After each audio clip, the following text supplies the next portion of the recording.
नमस्कार, मैं हूं नीलू। तो देखिए, जंग के मैदान में ईरान और इजराइल अब आमने सामने आ गए हैं। लगातार हमले एक दूसरे पर किए जा रहे हैं। ईरान कभी हमला करता है, बड़ा हमले करता है, और जो इजराइल के कई शहर हैं वहां पर मिसाइल दागता है। वहीं अगर बात की जाए इजराइल की, तो इजराइल ने भी लगातार तबाही मचाई है ईरान में। अभी फिलहाल क्या स्थिति है, और धीरे धीरे ये युद्ध और ज्यादा एस्केलेट होता चला जा रहा है। कहां पर जाएगा ये युद्ध, क्या स्थिति इस वक्त बन रही है, बातचीत करने के लिए मयंक मेरे साथ है। मयंक, पिछले 4 दिनों में हमने देखा जितना नुकसान इजराइल को हुआ है उतना ही नुकसान ईरान को हुआ है, और ये धीरे धीरे अब युद्ध और ज्यादा ब्रॉड यानी कि बड़ा होता चला जा रहा है। बिल्कुल, युद्ध बहुत तेजी से आगे बढ़ रहा है। और देखिए, अभी जो लेटेस्ट इन्फॉर्मेशन आई है कल रात को, पहले हम बात करते हैं ईरान की तरफ से जो हमले किए गए हैं इजराइल पे। देखिए, पिछले 4 दिनों के अंदर 400 से ज़्यादा बैलिस्टिक मिसाइल्स ईरान ने फायर की हैं इजराइल के ऊपर। 400 बैलिस्टिक मिसाइल्स, जिसमें हाइपरसोनिक मिसाइल्स भी शामिल हैं, क्रूज मिसाइल्स भी शामिल हैं। और सबसे ज़्यादा नुकसान इन हाइपरसोनिक मिसाइल से हो रहा है। देखिए, हाइफा में हमने देखा था, जो कल हमने वीडियो में बात की थी, कि हाइफा में जो ऑयल प्लांट है, गैस प्लांट है, इसमें आग लग गई थी। इसके बाद कल रात को ईरान ने नया हमला किया है इजराइल पे, और हाइफा का जो पावर प्लांट है वो पूरी तरह से तबाह कर दिया गया है, जिससे सप्लाई होती है इलेक्ट्रिसिटी की हाइफा में और आसपास के इलाकों में। वो पावर प्लांट बिल्कुल, उसकी जलते हुए तस्वीरें सामने आने लगी है। धू धू कर जल रहा है प्लांट। और ये मिसाइल बताया जा रहा है कि ठीक उस पावर प्लांट पे गिरी। देखिए, परसों जो है इजराइल की तरफ से ईरान के पावर प्लांट्स को निशाना बनाया गया था, उसका तुरंत 24 घंटे के अंदर बदला ईरान ने लिया और हाइफा का पावर प्लांट तबाह कर दिया गया। कि ईरान पर भी जबरदस्त तरीके से कल हमला बिल्कुल, इजराइल की तरफ से भी हमले हो रहे हैं। हम पहले ईरान के हमलों की पूरी बात कर लें।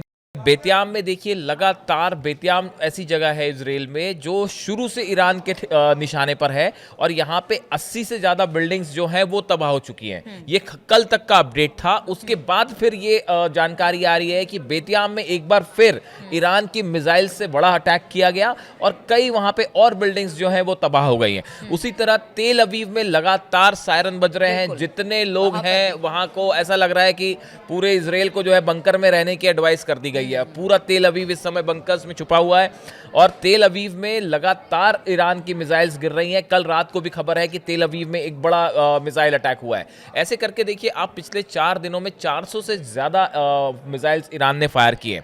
अब देखिए, इसमें जो बड़ी बात निकल के आई है, अच्छा, एक और अहम समाचार इस बीच है कि IRGC की तरफ से कहा गया है, हमने इजराइल के 5 F-35 जेट्स गिरा दिए हैं।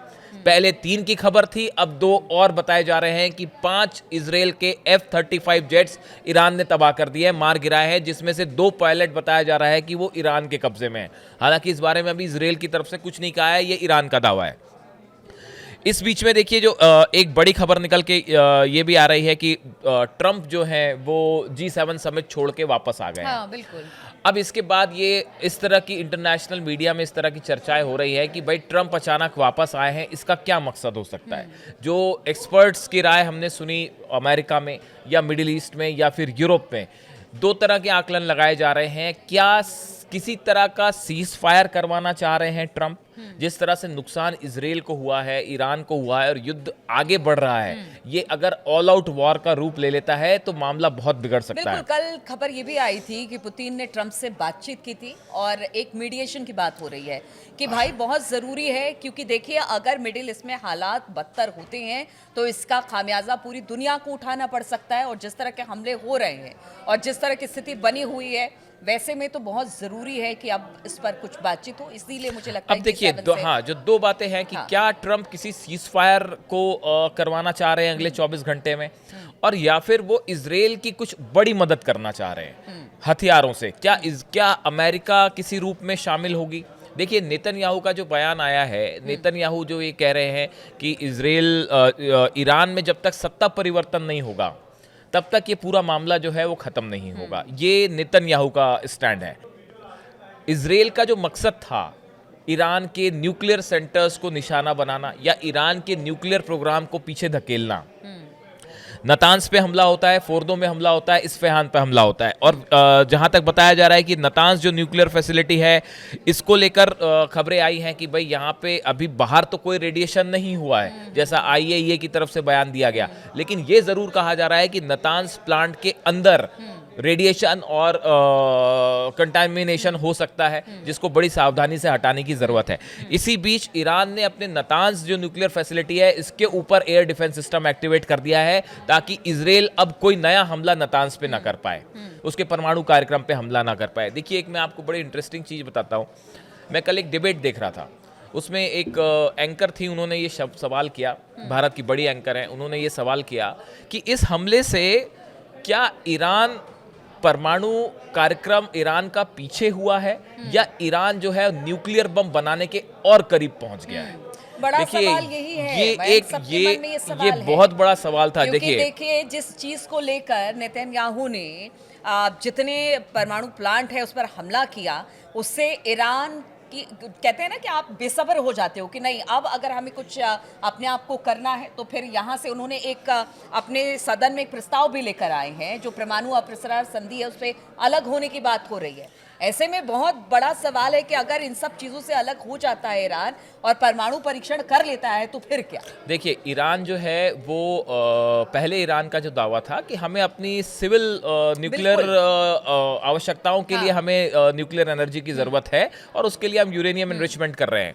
लेकिन अब जैसे हालात बन रहे हैं, ये जो हमला हुआ इजराइल से, अब सवाल ये है कि क्या इजराइल अपने लक्ष्य में पूरा हो गया है? क्या इससे ईरान का परमाणु कार्यक्रम रुक जाएगा? बिल्कुल नहीं रुकेगा। और अब जो एक खबर आ रही है कि ईरान ने जो है एक नया विधेयक तैयार किया है, वो एनपीटी जो है न्यूक्लियर नॉन प्रोलिफरेशन ट्रीटी है, इससे बाहर आने के लिए। अगर ईरान इससे बाहर आ जाता है और ईरान अगर अब परमाणु परीक्षण कर लेता है, तो ये अपने आप में पूरे मिडिल ईस्ट के इंटरनेशनल रिलेशंस को चेंज करने वाली खबर होगी।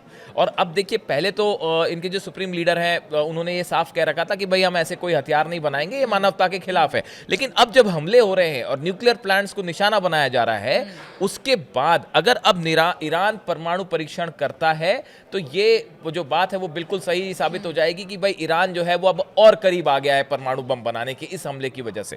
देखिए, फिलहाल जो इंफॉर्मेशन आ रही है नतांज को लेकर, तो आईएए की तरफ से कहा गया है कि अभी वहाँ पे जो है कोई रेडिएशन बाहर नहीं आया है।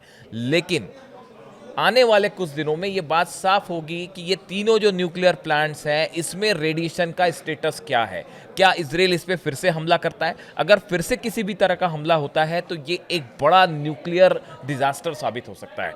लेकिन अब इसमें देखिए, कुल मिला के जो बड़ा सवाल ये है कि 4 दिन हो चुके हैं इस युद्ध को, अब यहाँ से आगे क्या? रूस और चाइना ईरान के साथ खड़े हैं, लेकिन वो तब तक अपनी फोर्सेस का इस्तेमाल नहीं करेंगे जब तक अमेरिका नहीं करेगा। नहीं तो क्या यही वजह है कि ट्रंप को जी सम्मेलन तुरंत छोड़कर जाना पड़ा? क्योंकि बात ये हो रही है कि अगर परमाणु कार्यक्रम या जिस तरह से प्रस्ताव लेकर अपने सदन में आने जा रहा है ईरान कि परमाणु अप्रसार संधि से अपने आप को अलग कर लेगा, तो क्या अब सिचुएशन ऐसी है कि अगर इसे नहीं रोका गया तो स्थिति और विकट होगी? इसीलिए ट्रंप को इसको इंटरवीन करना पड़ा है। ऑयल प्राइसेस आसमान छू रहे हैं, क्रूड ऑयल के प्राइस तेजी से बढ़ रहे हैं।